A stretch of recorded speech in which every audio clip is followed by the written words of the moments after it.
In the quiet town of Pine Hollow, nestled in Oregon's rolling hills, life moved slowly. James Carter, a rugged man in his late 30s, lived alone in a modest cabin. As the town's only firefighter, he was a steady presence, always ready to help. His days were filled with routine, checking equipment, training, waiting for calls. The townsfolk admired his courage, his quiet strength, his unwavering dedication. But beneath his calm demeanor, James carried a silent ache, a longing for more.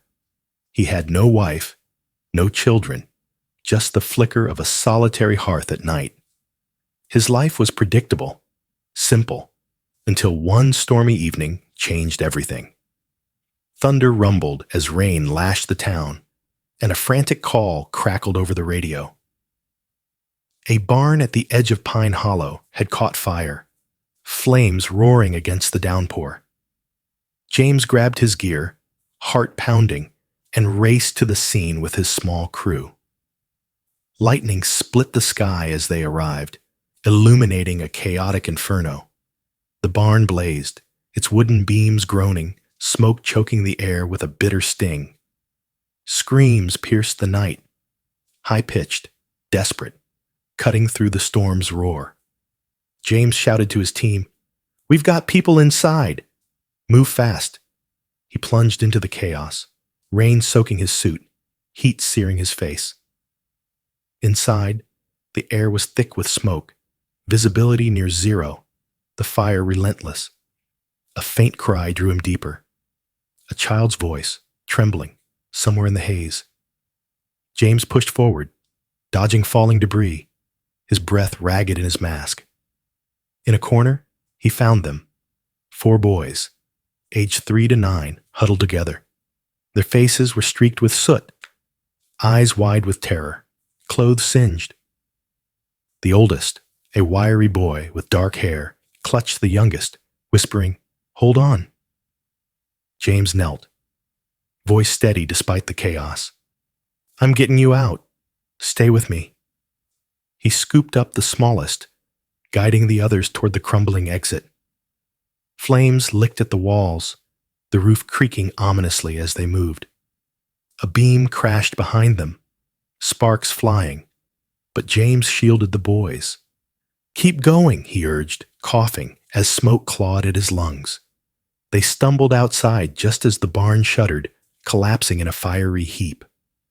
Rain pelted them, washing soot from their faces, but the boys' cries didn't stop.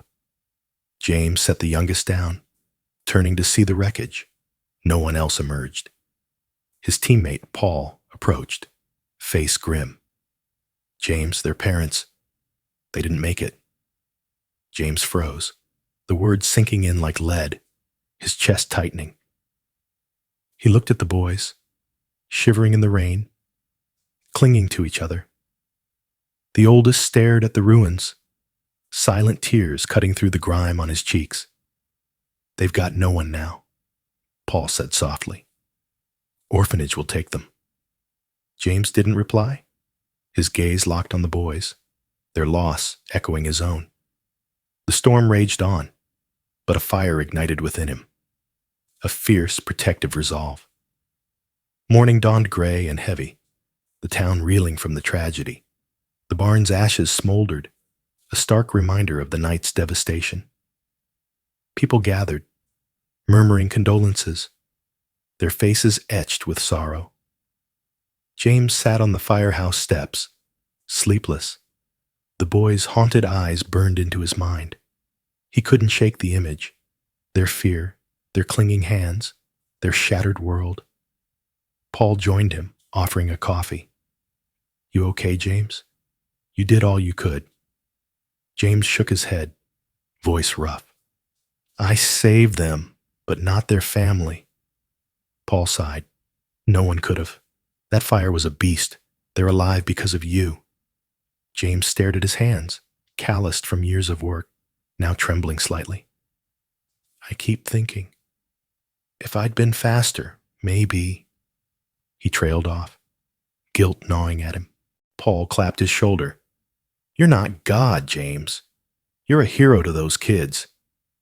James closed his eyes, picturing the boys in a cold orphanage, separated, alone. He stood abruptly, resolve hardening. "I can't let them go, Paul." Paul blinked, confused. "What do you mean?" "I'm taking them in," James said, his voice firm. "They need a home. I'll give it." Paul stared, incredulous.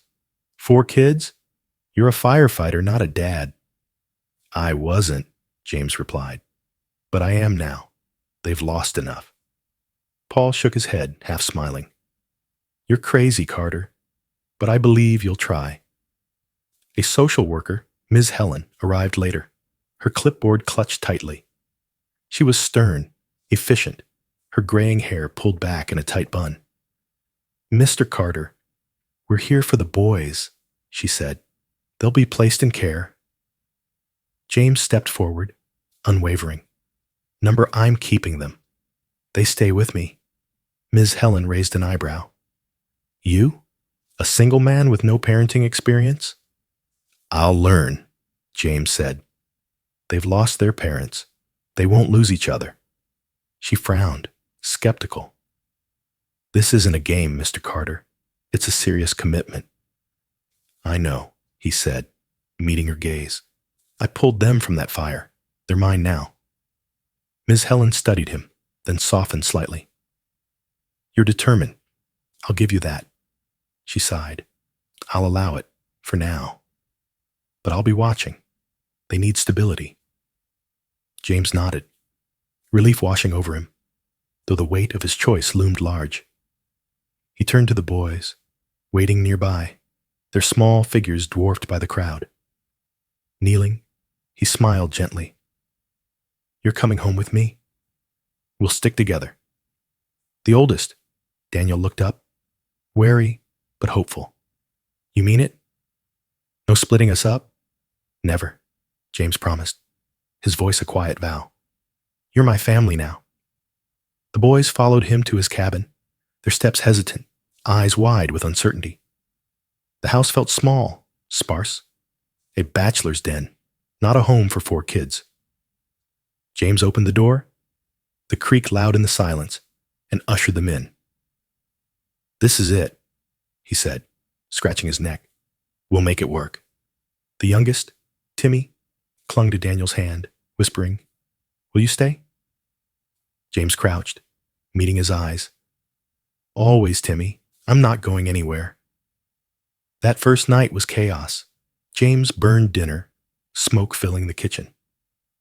"Damn it," he muttered, fanning a scorched pan, the boys watching nervously. Daniel stepped forward, voice small. "I can help. Mom taught me some stuff." James paused, then nodded. "All right, show me." Daniel moved with quiet skill, guiding James through a simple stew. The others sat at the table, silent, their eyes tracking every move. The meal was plain but warm, a fragile thread of comfort in their grief. James watched the meat, feeling the shift. His life was no longer his own. A knock came.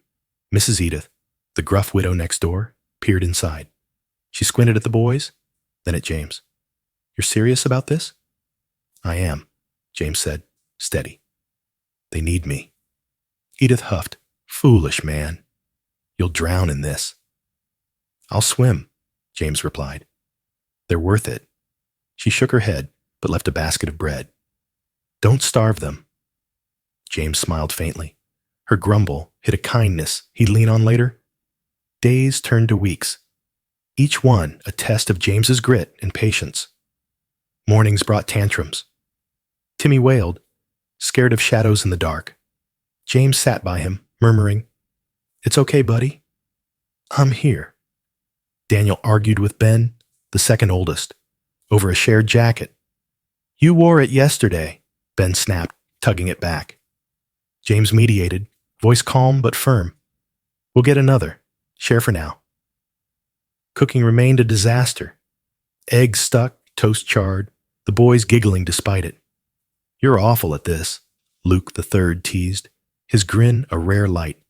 James chuckled. "Learning, kid. Give me time." School was harder. Whispers followed the boys. Orphans hissed like a curse. Ben came home with a split lip, fists clenched. They said we're trash. James knelt, wiping the blood. You're not. You're mine.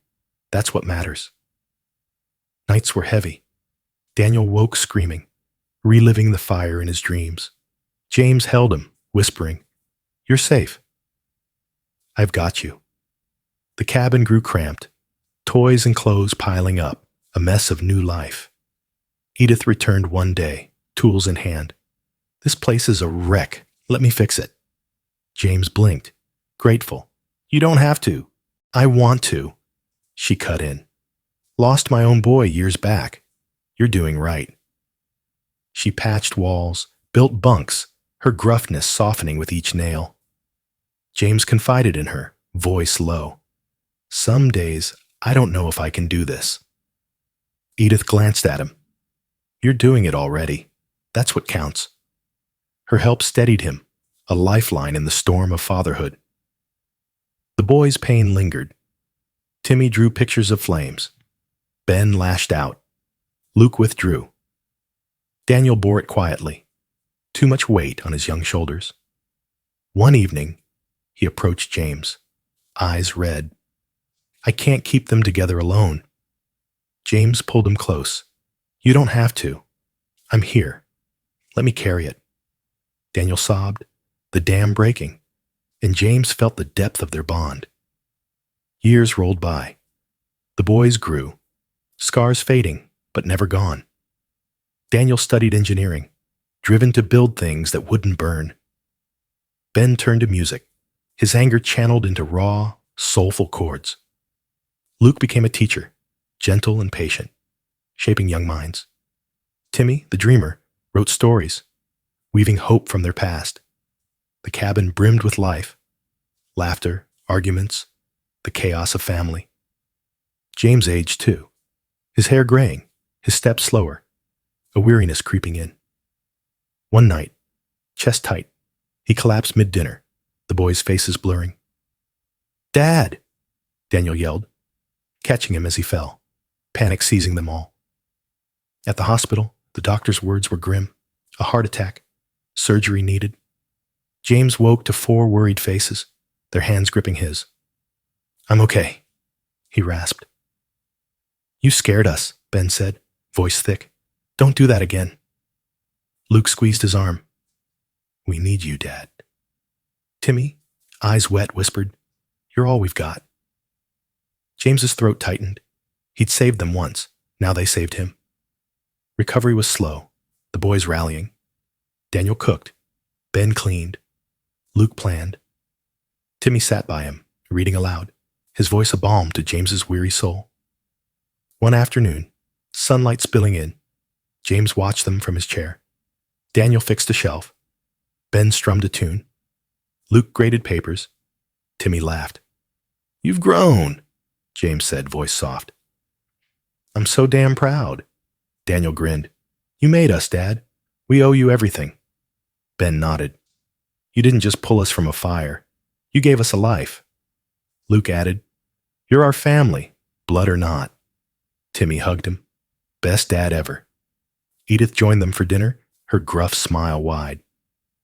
You did good, Carter. James looked around, heart full. No, we did good. Together. Later, on the porch, Daniel stood with him, the stars bright above. You changed us, Daniel said. Gave us a home when we had nothing. James squeezed his shoulder. You gave me purpose. That's more than enough. The fire that took their past forged a family stronger than steel. James knew, no matter what came, they'd face it. Unbreakable. Forever. If you like this story, please give it a like. Subscribe to our channel. Your support keeps us sharing tales like this. We're so grateful. See you soon.